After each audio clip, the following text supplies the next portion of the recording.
Welcome to Scotland. What a beautiful place. Absolutely amazing. What I'm going to do today is go through a bag pack with you. This pack, which is a winter Scottish Highland walking mountaineering pack. I'm going to go through the kit and also how it's packed in the bag to give you guys a bit of information and a few tips and tricks on how to pack a bag well and get off into the hills and enjoy yourself. So, I'm not going to go through a lot of the makes and models of things, but in the description below, I will have a list of all the kit, where you can get it from and costs and variations and things like that, and a few extras as well that you'll be able to just download, have a look at, and then pick and choose what you want to grab with you. This pack, fully loaded with food and water for 7 days, weighs about 18.3 kilograms. So it's quite heavy. Of course, if you're going out for just a day or 2 days, you can easily get that down to about 14 or 15 kilos, carrying less water and less food as well. So we'll go from top to bottom and outside to in. Very important in the hills is to take an ice axe with you. If you don't know how to use one of these, then you should get some training. The winter mountain leader courses by the BMC and British Mountaineering are the things to go for. Get yourself a good ice axe. This is a walking ice axe, and it will help you for rescues, for just staying vertical on the hill and looking after yourself. This bag is equipped with a crampon pocket on the front, and obviously that's where I'm going to keep my crampons. My crampons will go on when I get onto the ice and the snow. These ones are quite heavy. You can get very light pairs. I'll put some of those in the description for you so you can see what options there are. But you'll need a pair of crampons. Do not go, or you should not really go, onto the ice or the snow without a pair of crampons. A lot of people get into trouble by walking onto the snow with just a pair of boots or whatever footwear, and getting up is sometimes doable, especially if the ice and snow is patchy, but then coming back down again is a whole nother story, and that's often when a lot of the accidents happen. Here, we'll get into this in a second, but I've got a rope on the outside of my pack, which is tied on here. I'll come back to that in a minute. And here I've got my poles to my tent. Now, if you were walking in a pair or more, then you should share out the kit so you're not carrying all that weight. So that 14, 15 or to 18 kilos that I'm carrying right now, I can cut that right down by having people with me. And usually if you're going into winter conditions, you shouldn't really be going alone. Okay, the top of your pack, or depending on what kind of outside pockets you've got, is where you're gonna put snacks, foods, and the things that you need to grab quickly and straight away. So in my front pocket here, I have my meals. These are really good ones. You can look these up online. There are lots of different kinds. I would test them out before you take them into the field. Some of them don't taste so good, but this is dehydrated. It's very, very lightweight. And this one packs about 550 calories per meal, so it's quite good. Protein bar, about 250 calories, keep you going. Don't forget a map. Always take a physical map with you. A lot of people today, they rely on Garmin's and technology, which is fantastic, and it is brilliant technology. That should be a backup, because if it's so cold, your batteries can die and you can lose your technology. If you can't get reception, it could also not work properly. There are lots of instances where people have looked at their technology and the technology is working, but because the reception isn't very good, it hasn't uploaded quick enough, and so you actually don't really know where you are, because the little pinpoint on your map is actually not uploaded and you're somewhere else, and you can end up making mistakes, which could be very dangerous.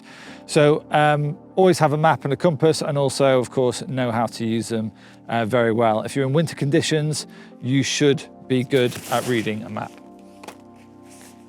In the top of my bag, This is first aid and toiletries, and it's in a dry bag.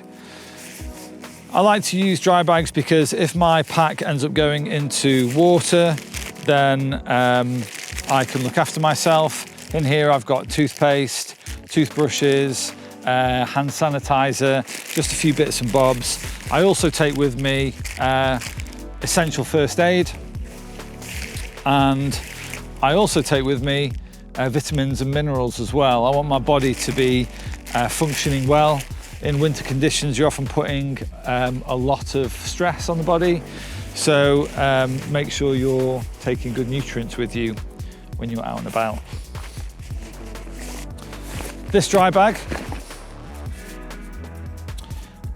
packs some of my pertinence, my very importance. So I have my head torch, I have a compass, I've got a little sponge for washing and cleaning. I take a thermometer with me. The reason for this is when I'm cooking, I like to be able to measure my temperature, which will save gas, which means that I don't have to carry as much gas on the hill, and it adds a bit of longevity to my gas canister when I'm out and about. So I don't have to bring that to boiling point, which is really good. I've got lots of teas and things to keep me happy. And then in here, I also have a spare battery and some cables for charging up my bits and bobs. And I also carry with me a Firesteel, and the Firesteel is used to light my stove. And if I'm in an emergency and I need to make a fire, this is again a useful tool if you know how to use it properly. Okay, let's get inside. Oh, missed off a couple of things. Don't forget eating utensils, very useful. And again, up top, I'm going to keep some snacks, something that I can just grab on the go, easy to access, and give me some fuel for my journey. Into the pack. A lot of people not argue, but they discuss and kind of question what should be at the top of your pack. Well, for me, if you're in an emergency, your emergency equipment should be on hand. So I had my first aid kit in the very top if I need first aid, and this is where the rope comes in. The rope, if you're walking in the hills and the mountains, the rope should be an emergency thing only. Now, if you're climbing, of course, that's a different topic altogether. But if you are walking in the mountains and you come into trouble, a rope is a very good thing to carry with you. It's heavy and it's big and it's bulky, but when you need it, it can be very important. Got some sitting mats here, use that. My rope is in a bag at the top of my rucksack, and the rope comes out of my bag extremely easily. So it's not tied up, it's ready to go, and it's just flaked into the bag like this. So that if I need to take out a certain length or the whole length, I can take out what I need and it doesn't get all tangled up and messed around. I've put it in a lovely thrudark dry bag, and that's ready to go. The next thing I put near the top of my bag is either my tent and or my extra layers of clothing. I can put these side by side. This is my tent. This is a 2-person Helleberg Yanu.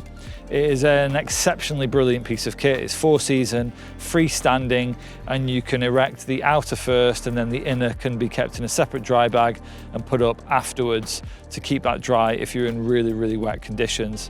You can also buy a second set of poles for this tent so that it will stand up in up to 60, 70 mile an hour winds.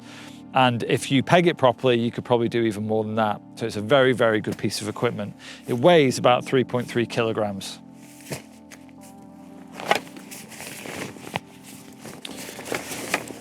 My clothing.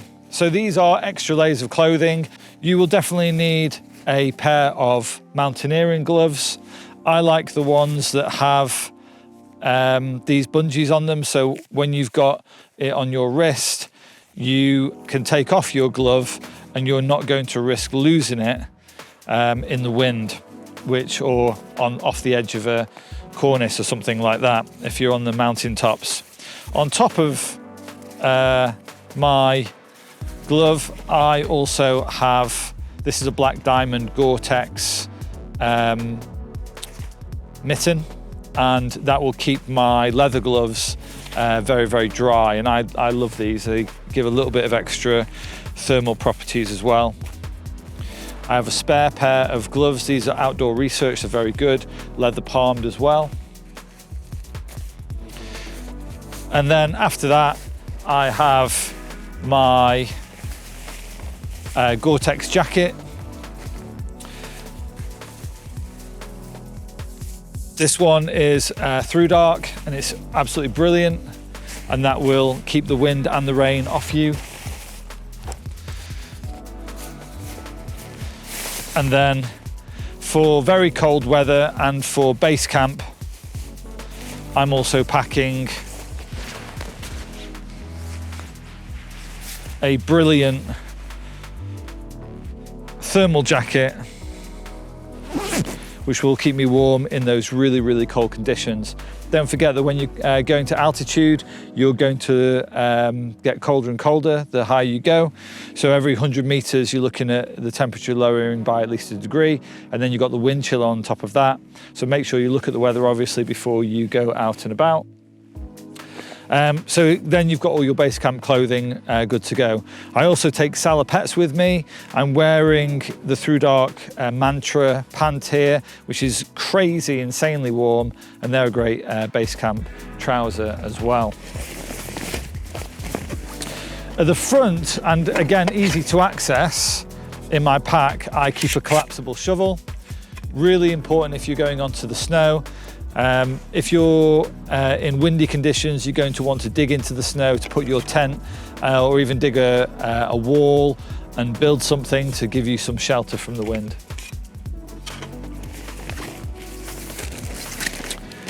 This is what I call the poo bag. It's got some toilet paper in there, some hand sanitizer, a hand shovel, and also some biodegradable wet wipes. Now, in lots of places, you can't just, or you shouldn't be doing number twos in nature, so you have some extra bags in here, so if you need to carry it out, and then you should do. But make sure you're being clean, make sure you're being sanitary as well, and look after yourself out on the hill. This is my cooking equipment. So in here, I've got a gas burner and also some gas, and then I can pack that with food and teas and other things, and I can again light that with my Firesteel that you've already seen. Getting down towards things that I'm not using straight away. This is a Katadyn water purification system. This is absolutely fantastic. This will do a litre of water in under 3 minutes, and these are really essential if you're going into wild places.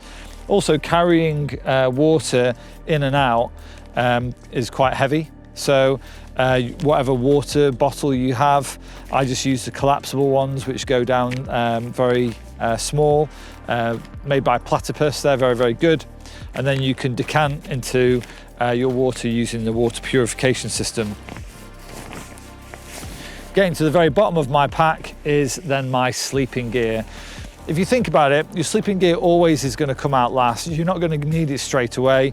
Your tent is going to get set up first, then you're going to do probably some cooking, or your cooking needs to be in your bag in the middle somewhere so you don't have to take out all your gear to get to it, and then your sleeping gear comes out last. So in the bottom of my bag, I've got a sleeping bag, and that's a 4-season. This is good to about -25 degrees, so it'll keep me snug at night time. And then in here, in another dry bag,